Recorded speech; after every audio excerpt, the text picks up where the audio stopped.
Mezzo here again. So the next principle that I'm going to go over is, I think, everything in our industry kind of rides along the rail of the 5 steps, especially when it comes to the sales process, when it comes to the interviewing process, everything that has to do with conversations, which is why it's called the 5 steps to a conversation, right? So that's what I'm going to be covering today. So the 5 steps, what happens is we organize everything that you're supposed to say in 5 steps. Right. So first, starting with the intro. When it comes to the intro, that's your first impression. First impression is everything.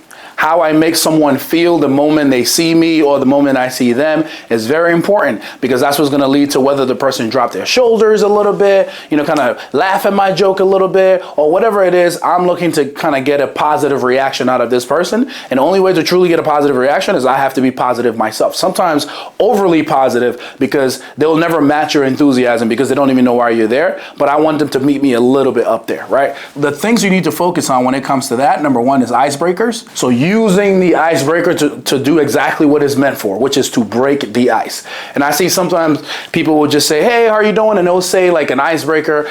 We usually have a couple different types of icebreakers. We have situational ones. You have a sincere compliment or a small joke. Those are the types of icebreakers that we use to keep the conversation light. Obviously, there's different types of icebreakers that aren't necessarily on this list as well that you can also use, but I want to make sure I stick to these. Nothing, and specifically when we say small joke, is a clean joke. You don't want to do anything too outlandish and make the customers uncomfortable, but you also want to make sure you're maintaining professionalism at all times as well, right? But my intro is the most important thing, so I want to make sure I'm putting a lot of effort into that, right? So the icebreaker, and the next thing I want to focus on my intro is what we call the C principle, right?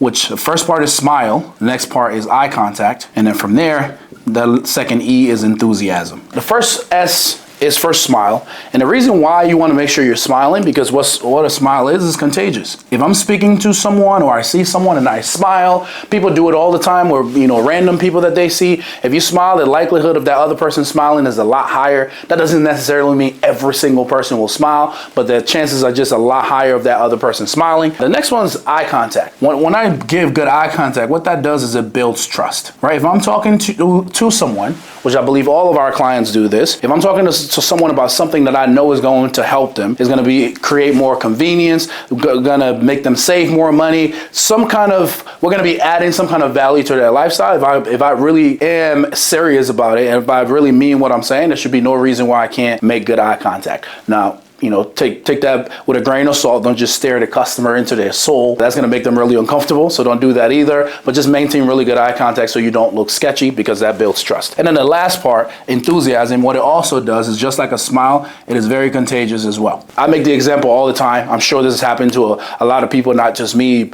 A friend of yours was probably really excited about something and asked you to come with them to that thing, and you probably committed. And you didn't commit because you knew exactly what it was. You committed because that person was so excited. And maybe later on, you're like, oh, I shouldn't have committed that early. I don't really feel like going, but too late now. You already committed, right? But that's because that person was so enthusiastic and so excited about what they were talking about, and they transferred that to you, which is why enthusiasm is so contagious, right? So when I'm approaching someone, those are the main things I'm looking for in the intro. That's the introduction. From the introduction, then you go down to the short story. What the short story does is it explains why. Why am I here? What am I talking about? What's the reason for me even smiling and giving you an icebreaker or saying whatever, shaking your hands, whatever it is? It kind of tells the reason why, right? So think about back in high school when we were writing papers, right? We'll talk about the thesis. The thesis kind of says what the paper is going to be about without giving you too much information, right? That's exactly what the short story is, right? So we want to make sure we get some information. During the short story, what you also want to focus on is qualifying questions. We call that QQ as well. So you want to ask some qualifying questions, get a little bit more information out of them.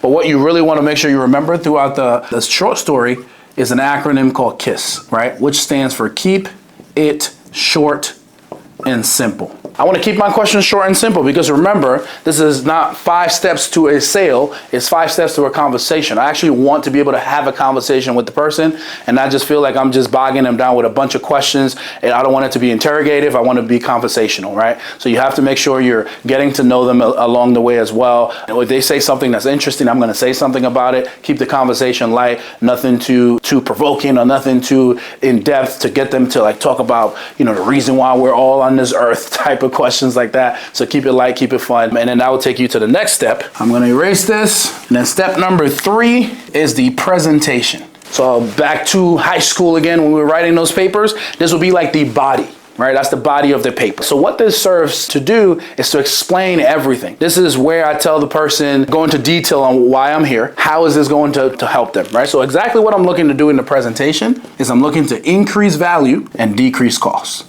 What is it going to cost you versus what you're going to get? That's what I'm attempting to explain to the customer. Once again, if you're selling a product, right? I never talk about price first. I never talk about price first. I think that's the bad way to go into your presentation. I always want to go over with the customer how much value I can add to their lives first, and then we talk about costs after. People are willing to pay if the product or the service or the value you're offering them makes sense and it offers convenience and it offers what they're looking for, right? But if I just start with the price and I just look like, oh, I can save you money, Mr. or Mrs. Customer, what happens is people naturally associate low cost with bad product or with bad quality, right? So if I start with the price and that's all I'm pushing, they're going to assume they're going to sign up for a lesser product. And I don't want them to feel that way. That's why I build value first. Now, when I say the cost is not that big of a deal because I've already spent a lot of time going over building value. The main principle we use to build value actually is called the 6 impulse factors, which I'll be covering in another video because it's his own thing. What impulse factors are is like